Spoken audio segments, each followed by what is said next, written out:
Hi everyone, my name is Dr. Jonas Lukáček and I will demonstrate how you can create a new module in TTK. Before we get into the details, one has to understand the module architecture of TTK. This image here is the most important part of my presentation. It illustrates the individual components of a TTK module, where each component serves a different purpose. At the very bottom you have the so-called base component, which handles all the algorithmic heavy lifting. This is the place where you put the actual code that computes, for example, persistence pairs or merge trees. You can treat the base component as your own secret garden where you can do whatever necessary for your algorithm. Of course, if you intend to merge your module into TTK, then this still has to be reasonable. There is no strict standardization in the base component, but there are some guidelines you should follow in order to prevent data copies and to profit from TTK data structures such as the triangulation. But more about that later when we look at this component in more detail. Next, imagine TTK would try to standardize the base code so that the outputs and inputs of individual modules can be chained and so on. In this case, TTK would actually re-implement VTK, which already provides such a pipeline concept and even features a ton of data readers, writers, and algorithms. This is why TTK uses VTK to standardize the input-output data handling. So the VTK component should not contain any algorithmic logic. It should just convert an input VTK data object and parameters into a format the base component can understand, and also convert base component output again into VTK data objects. Of course, this conversion should avoid data copies and so forth. At the top of the component hierarchy, we have the paraview component and the standalone scripts, where the paraview component consists of just an XML file that describes how to represent the VTK component in the paraview UI, and the standalone scripts that just chain VTK pipelines through explicit C++ or Python code. You could also write a standalone script that chains base components, but this is much harder since now you have to take care of data formats yourself. That is why we recommend to always use the VTK layer to access modules. Alright, in short, the base component does the heavy lifting, the VTK component handles I/O standardization, the paraview component exposes the VTK component in the paraview UI, and standalone scripts contain explicit code that use the VTK or base components. Now that we know the module architecture, I will demonstrate how to create a new module and where you can find the individual components. First, navigate to your TTK repository. Here you can find a folder with scripts that can be used to create, clone, and delete modules. You need to execute these scripts from the TTK root folder. In this example, I will create a new module named Simple Example. The create script actually clones the Hello World example and renames every occurrence of the class Hello World with the module name given to the script. You can then find the base component of the new module in the folder core base, the VTK component in core VTK,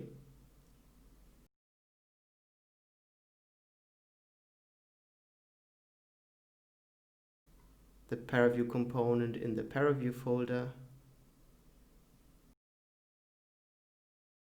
and finally the standalone component in the standalone folder. To build the new module, we just have to run cmake again to make the build environment aware of the new module. This will take a couple of seconds. And then we have to rebuild. As you can see here, a freshly created module will compile without any errors, and you can even immediately use it in paraview. Let me create a quick example of an icosphere with an elevation field. Then we can pass this object into the new simple test module. All of this data I/O will work out of the box due to the VTK interface. The Hello World module, which we cloned, takes an array defined on a triangulated object and then averages the value of every vertex based on its direct neighbors. The resulting array is then named according to what is specified in the interface. Next, let's have a look at the individual components that make up this module. We start with the base component that is again located in core base. By default, this component just consists of a cmake lists file, an empty implementation file since the base component is templatized, and a header file that is not so complicated as it might look at first. If you clone the Hello World module, you can follow a list of to-do items in order to customize the module to what you actually want to accomplish. The first thing you should do is to give yourself credit for this new module, so add your information here. Then let's have a look at the code. As you can see, we define here in the namespace of TTK a new class named Simple Test that inherits from the general debug class. This will primarily provide the new class with the ability to print messages. In the constructor, we simply set a prefix that will always be printed in front of these messages.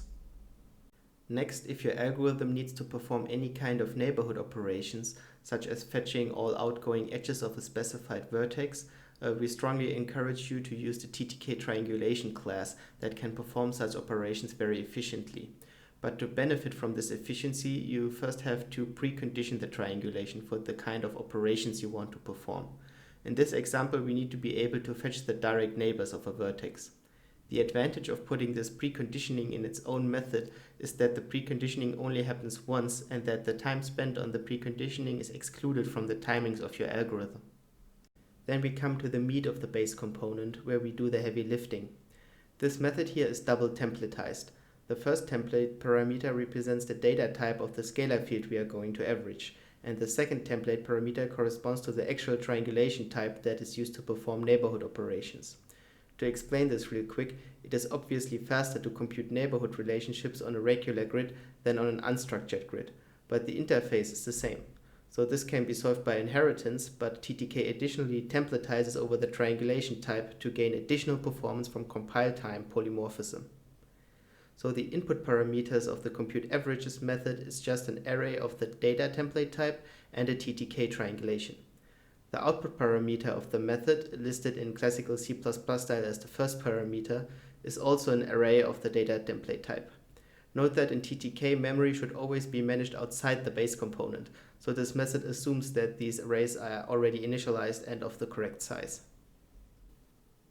Okay, first the method prints some information about its inputs, where the debug class provides a lot of convenience methods to print tables, progress statements in percent, and so on. This module currently computes the average value of each vertex in parallel with OpenMP. No real magic here. Notice again the convenience methods that print the current progress. Finally, the method prints some information about its results, and that is already it for the base component. Now to the VTK component, which is located in core VTK. This component consists of a CMake lists file that you should never have to modify, and two so-called module files that are required by VTK. The TTK module file lists all TTK-related dependencies, here the base component and the general TTK algorithm module. The VTK module file lists all VTK-related dependencies, in this case only the general TTK algorithm module. Usually you do not have to edit these files unless you want to use other modules. The remaining two files are the header and the implementation file of the VTK component. Let's look first at the header. You can again follow the to-do list to customize the VTK component. As you can see here, the VTK component first inherits from the general TTK algorithm class that will allow us to easily chain different VTK components. The VTK component also inherits from the base component. So think of the VTK component as the base component augmented with additional VTK related stuff. Following the to-dos, you now have to declare the parameters of your module and provide getters and setters through VTK macros. The remaining to-dos have to be completed in the implementation file.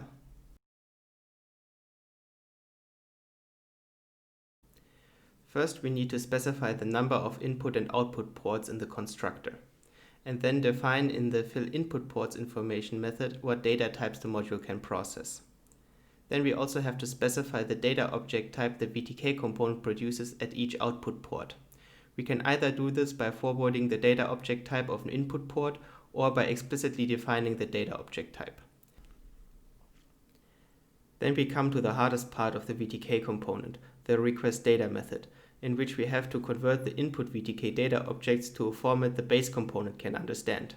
Then call the base component and finally convert the base component output into VTK data objects. I could fill an entire session talking about this process, but due to time restrictions I can just recommend that you work through the provided comments and let us know if you have questions. I just want to point out that this is the actual call to the base code through a macro that automatically templatizes over the data type and the triangulation type. The final call then just passes the data in the form of the correct pointers down to the base component.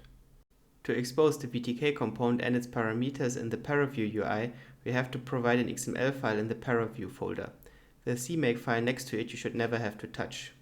In the XML file, you can provide some documentation and specify which parameters are exposed. Again, what data types the VTK component can process and so on.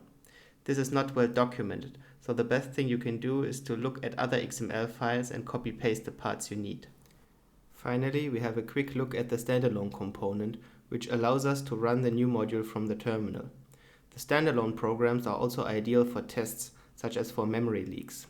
The default standalone component consists of a CMake lists file that also demonstrates how to integrate TTK in other C++ projects, and a script that, based on its input parameters, reads an input VTK data object, feeds it into the new module, and then stores the results to disk, where the pipeline can be coded as any other VTK pipeline. This concludes my talk, and I thank you for your attention. Goodbye.